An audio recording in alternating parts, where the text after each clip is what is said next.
Hello and welcome to this week's Sunday sit-down video where I will go deeper into a topic than I normally go into in my weekly game design videos. I'm Jamey, I run Meier Games, I design games, and I've been working on a Civilization game for quite some time now, and so I thought I would share my top 10 favorite Civilization games with a bit of a caveat, being that I've only played 11 Civilization games total, and I'm going to mention all of them on this list anyway. For the most part, I'm approaching this from a design perspective. I'll talk about the things that the design elements of each game that I enjoy and those that I think are maybe a little bit lacking. And then at the end of the video, I'll go into some other topics in regards to these Civilization games. First, though, I wanted to define what a Civilization game is. I'm talking about tabletop games, not digital games. And in my opinion, a Civilization game is an empire-building game that is epic in scope in terms of advancement. So it's not a game that takes place in one period of time, rather in terms of like technology and science and military, all the different aspects that form a civilization, but rather the empire can grow in advancement from a defined point in time, defined by the designer, to a point in time much later in history and maybe even into the future. So I'll talk about a little bit more about that, but that is my definition of a Civilization game.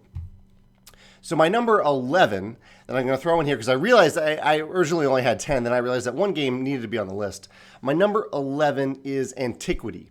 I played Antiquity very recently, and I enjoyed my play. But like many of the games on this list, I don't think I would play them more than once, as much as I love the idea of a Civilization game. And Antiquity is one of them. It's very fiddly. Literally fiddly. There are hundreds of little cardboard chits that you almost need a special vacuum. It's called like it's a little like a vacuum device that you pinch with your hand to pick up the tokens. So it's literally very fiddly. However, it has a few really cool elements. One is that the player mat just works really well. It looks like a book, so it unfolds like a book. You have your capital city on one side. You have directions on what all the different buildings do on the other side, and you have this. You build your city and cities, you can make more than one city, using these tiles that are shaped like Tetris tiles. So they fit together in a really puzzly way.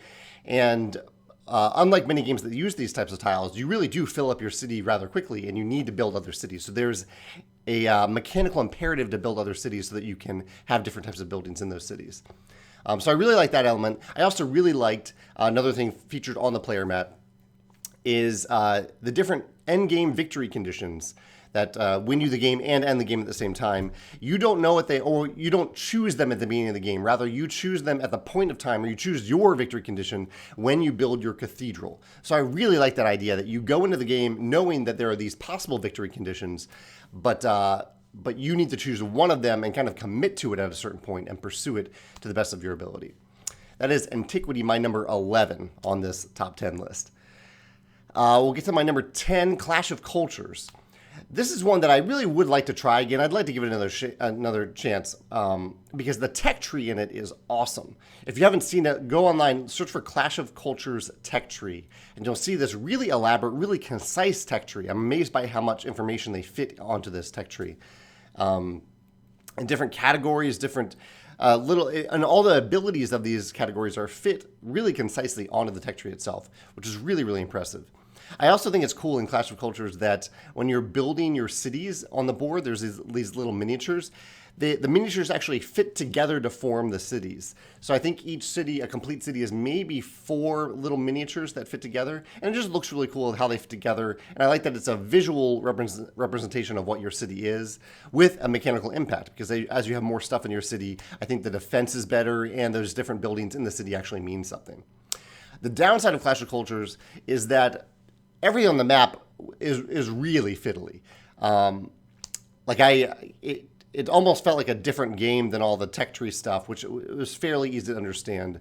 But I often look for games that after I learn it, intuitively I understand most of what's happening in the game, and I could replay it again without referencing the rules all that much. Clash of Cultures, I would have to completely reference the rules again constantly to understand all the different interactions on the map. So that's Clash of Cultures, my number 10.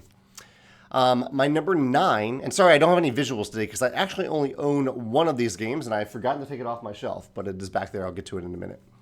My number 9 is Through the Ages.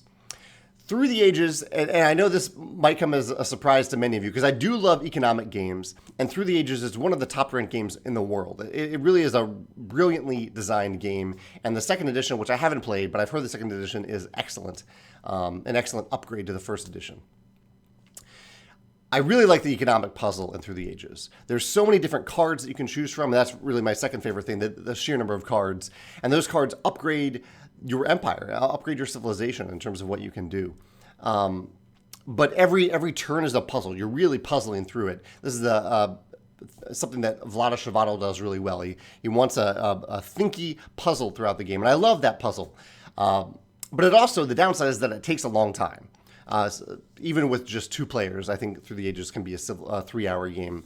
There's no map in the game, which it can be a good or a bad thing, but I like that visual representation of the map. I think the upside to not having a map is that it creates a more epic scope of the game, because you feel like you have your own empire somewhere in the world, and then distantly far away there are other empires, other civilizations, and I think that represents real life civilizations quite well. And the one other thing that I'm a little iffy on about the game is that it doesn't make complete thematic sense to me that if I develop a certain technology that by taking a card from the card row, which is a great mechanical element of the game, it doesn't make sense thematically to me that you can't then get that same technology. Like if I develop horseback riding, why does that prevent you, a distant civilization halfway around the world, from also developing horseback riding? That doesn't make complete sense to me, although mechanically it does provide a nice tension to the game. That's number 9, Through the Ages. My number 8 game is, I'm looking at here we go, Golden Ages, or the Golden Ages. This is a game that I played back at Geekway last year. It has a really cool modular map that unfolds as you play. It forms, like what I like about this is that it does not form a real world map. It forms its own unique map as you explore it. That ends up looking like a map of the world, or a map of a world as we know it, but not the world that we know. So I really like how that map comes together. Golden Ages features a really interesting passing decision. It's been a while since I played it, so I won't go into the specifics here, but I like that the timing of when you pass has an impact on all the other players, and even after you've passed out of a round, you still gain benefits when it's your turn. So you still are kind of active without having to make many decisions, even though you've already passed. And I also like in Golden Ages, there are these cards that take you into the future. So they're kind of like futuristic goals to think about during the game. And I really like that, that in a civilization game, that it isn't just an ancient slice of history, which I would call more of an empire building game than a civilization game. Golden Ages, I think, encompasses that civilization feel because it stretches from the beginning of time up into the future. I think that's really cool. The only downside of Through the Ages is the technologies that you develop on your player mat are fairly limited. There aren't a lot of them. And so it doesn't quite have the epic feel of some of the other civilization games that have such a broad range of technologies to develop and advancements to make. So that's Golden Ages, my number 8. My number 7 is Civilization: A New Dawn. This is another one that I've only played once. And I loved the action selection mechanism. You can go check out my video about it if you want to see how that action selection mechanism works. Basically, you have this line of cards, and the cards on the right are more powerful than the cards on the left. But as you use the cards on the right, you pick them up and you shift it over to the left side, and the cards on all the cards shift over to the right, so they become more powerful. So it gives you a reason to not choose the same action every turn, because once you choose that action, it is immediately the weakest action, and you have all these other actions that are getting better. But it has this almost like this programming feel where you're trying to do this one thing and then plan ahead to do this one other next thing, and you're not necessarily always choosing the most powerful ability. Sometimes you just need to do something twice in a row, or you need to do the 5 value ability and then the 2 value ability. But it has this, it's just a brilliant mechanism. I'd love to see it in other games. Check out a video if you want to see how exactly that mechanism works. My visual here isn't doing it justice. It's really clever. The I also like in this one and one of the other games that I mentioned that unlike Through the Ages, all the players have equal access to the same technology. So we all have our own little technology deck, but it's not unique. So we all have all these technologies we can develop as we wish. And that to me is a little bit more thematically appropriate, that everyone has access to the same technologies. And it's really your choice how you decide to develop them. The downside to A New Dawn is similar to Clash of Cultures. I have no idea how the map interactions work. I learned them during the game. They aren't even that complex, but there's just a lot of little rules to remember about the map, and it just that part of it just didn't work for me. I would love to have a game that focused a lot more on that action selection mechanism than the stuff that's happening on the map in Civilization: A New Dawn, my number 7. My number 6, okay, we're getting to the other one that's actually fairly similar, is Civilization, which I just played yesterday for the first time. This is Sid Meier's Civilization, the Fantasy Flight version, and took us about 4 hours to play, so it's a fairly epic game in terms of length. This was really interesting. It's fresh on my mind, so there's a lot of cool stuff going on here. I really like, again, that everyone has their own big deck of technology cards, that each player has that same deck. But you're building this technology, you're actually building a tech tree, a tech pyramid, where I need to have 2 one-value tech cards next to each other so that I can put a 2-value tech card on top of it. And then if I want to continue to go up higher than that, then I need to build that foundation further out, more 1s, more 2s, then to get up to 3. One of the victory conditions is to get the 5-level technology. So you have to build a pretty substantial pyramid to pull that off.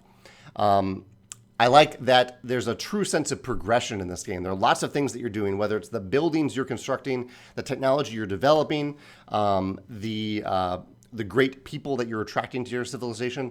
All of them add up to this great sense of progression where you feel truly more powerful at the end of the game than you do at the beginning of the game. I also really like the asymmetry in the game. There are lots of different factions to choose from. And I like the different paths to victory. I like that it's not necessarily it's not a points-driven game. You are going after a certain victory condition, and when you achieve it, you win the game. Whether it's military or money or currency or technology. And I think there's one that I'm forgetting. But I like that there are all those options. However, the downsides is I'm really glad that I had a teacher yesterday. I was playing with someone who really knew the game well, who taught it to us. Learning that game and retaining it, I think, would be very difficult because there are a lot of little things to remember. It's also, during the game, there's a lot of little triggers to remember, like when this happens, do this, or you have this option during this phase of the game. And there are a lot of them. As the game progresses, there are a lot of options to choose from. The map is a little fiddly. There are a lot of fiddly tokens and bits. The setup and the teardown was a beast. And the flow of the game was kind of stilted. It's an older game, and so it operates in all these different phases rather than just letting players take turns from round to round. I can see why they incorporated the phases, but it did not help the flow of the game all that much.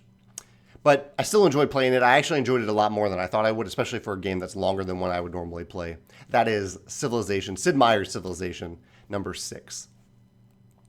My number 5 favorite Civilization game is Nations. This one kind of surprised me a little bit as I was doing the rankings. I played Nations a few times, but haven't returned to it because it's fairly punishing. I'm not usually drawn towards punishing games. It also has that thing in Through the Ages that turned me off a little bit, where if I choose a technology that you can't actually get that technology either.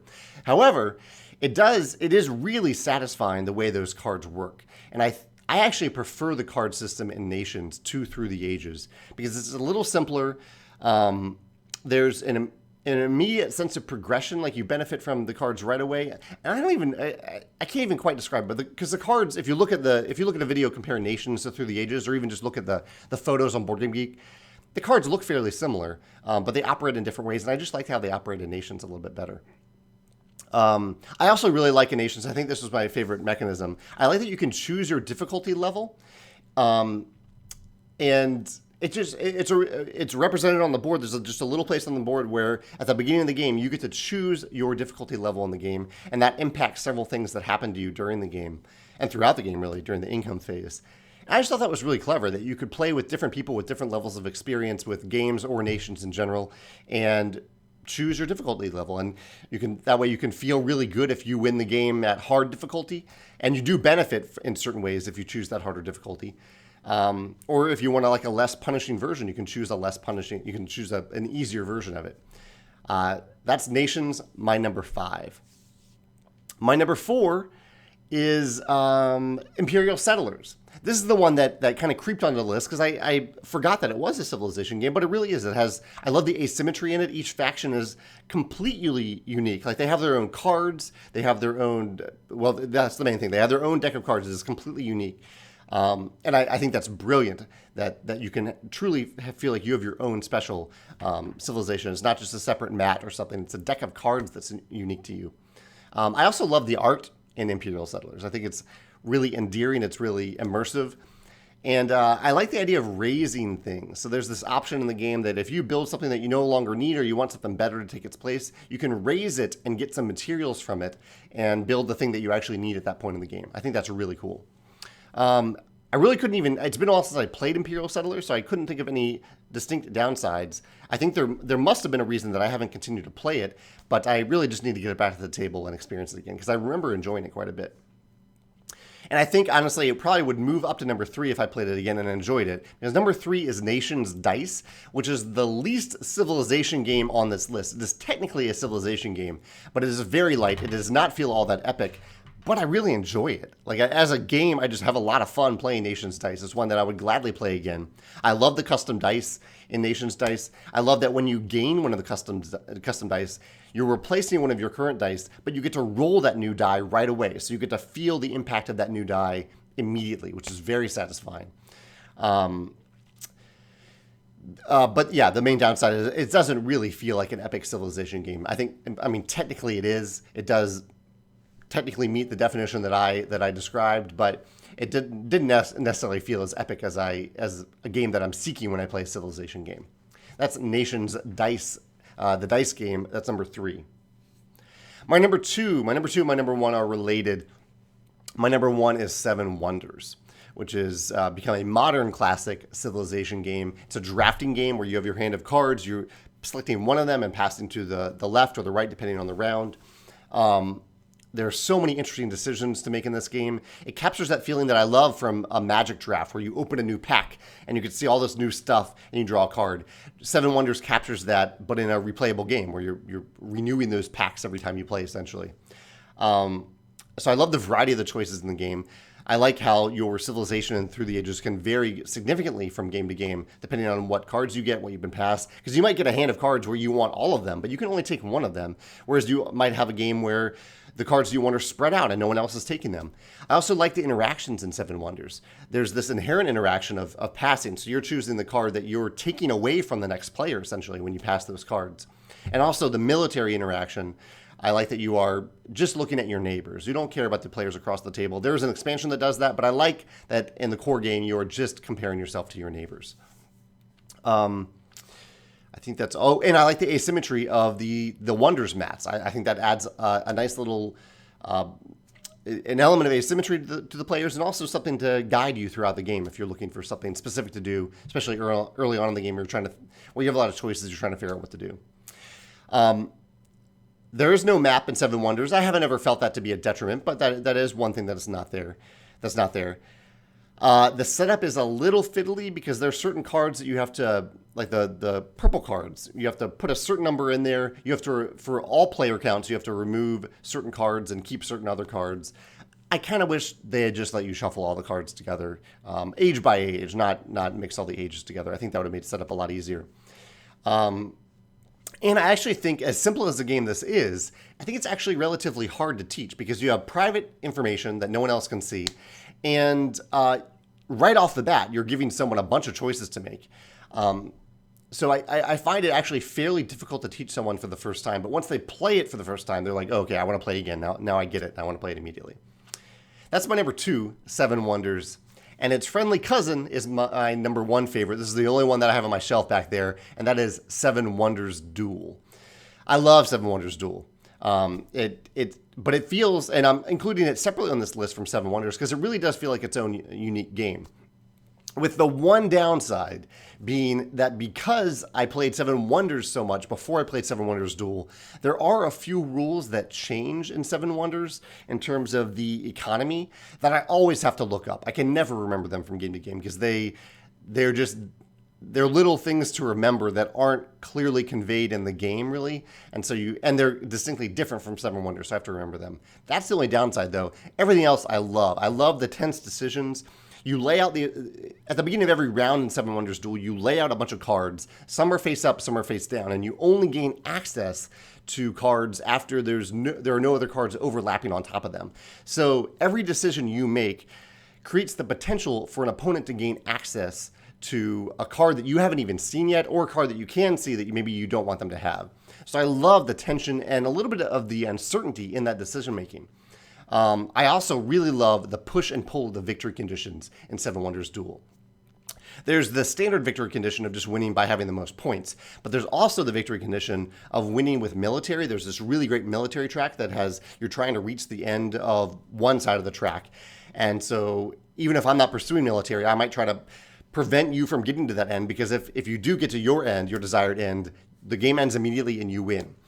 Science and research is similar in this game. It's not on a track, but if I have a certain number of different technologies, I just automatically win. So it might give the other player a reason to take a technology, even though they're not all that interested in it, just to prevent you from getting the win. I love that tension and that push and pull.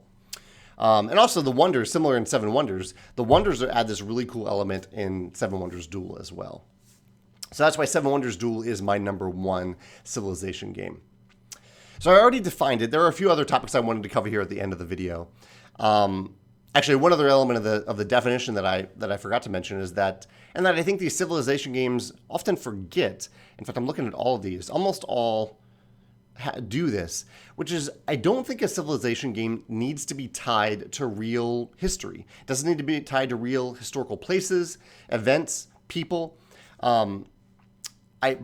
So I think many of these games, I appreciate that they've looked to history to inspire them. But when I was designing my civilization game, and as I'm designing my civilization game, I want players to create their own history rather than be tied to historical events, locations, and people. So that's something that will be unique about my civilization game as compared to most of these. Imperial Settlers is the exception for the most part, other than the names of the civilizations and some of the wonders in it. And Antiquity is fairly unique in that way as well. I think it's interesting that we've never seen, as far as I know, we've never seen a cooperative civilization game where players are cooperatively building their own civilization. This is something that I considered when I was designing my civ game, just because it would have been unique from the other civilization games that are out there. I ended up not doing it because I was more excited by a different idea that I had. But I think that would be really interesting, especially given how many different facets are involved in running a civilization. So instead of like having my own civilization where I'm working on technology and science and military and exploration and all these different things, like we would be sharing a civilization and I would be in charge of the military. That would be my thing, kind of in a root style asymmetrical game where I'm in charge of the military. I'm doing very different things than what you're doing with science, but all the things that we're doing are impacting the same civilization in a cooperative manner. I would be intrigued to see a designer approach that. Let's see. I'm looking at my notes here. Oh, a couple of civilization games that I haven't played are Mega Civilization and Progress.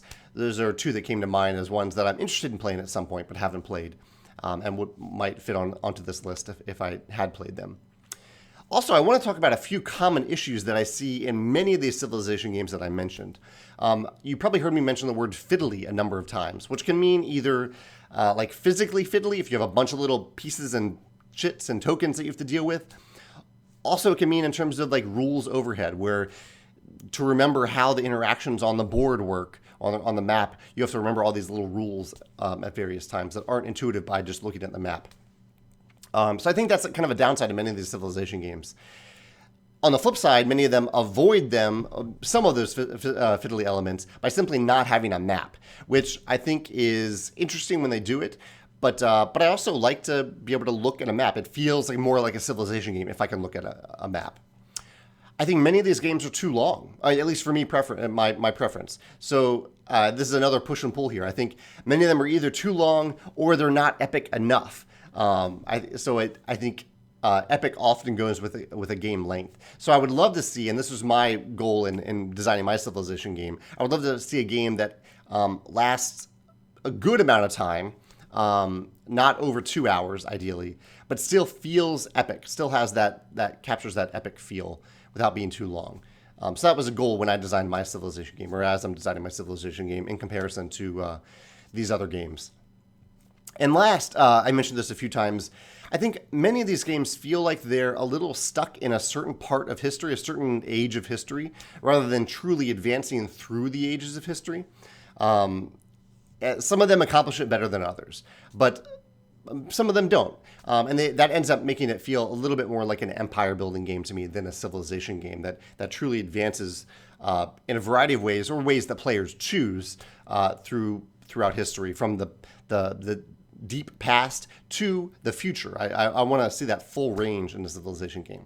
So that's another thing that I targeted in my Civilization game, one that where you really did feel that big swing in history, in the history that you are creating in my Civilization game. Yeah, I think that's all the topics that I wanted to cover about my top 10 favorite Civilization games and what I think about Civilization games. I'd love to hear your thoughts in the comments. Feel free to disagree. I'm sure I mentioned a game on this list that might be way higher for you, and I'd love to hear why you love that game. I'm probably not going to answer questions about my Civilization game at this point in time, because it's still kind of in the design process. It's not ready to to be announced and sold and all that stuff. So feel free to share your curiosity, but please respect if I maybe just deflect those questions for a future time when the time is right. But I do appreciate you're interested in it, if you are interested in my the Civilization game that I'm designing. Yeah, that's it for Civilization games. I look forward to hearing your topics, your top 10s, the things that you like and don't like about Civ games. And yeah, have a good Sunday. Take care.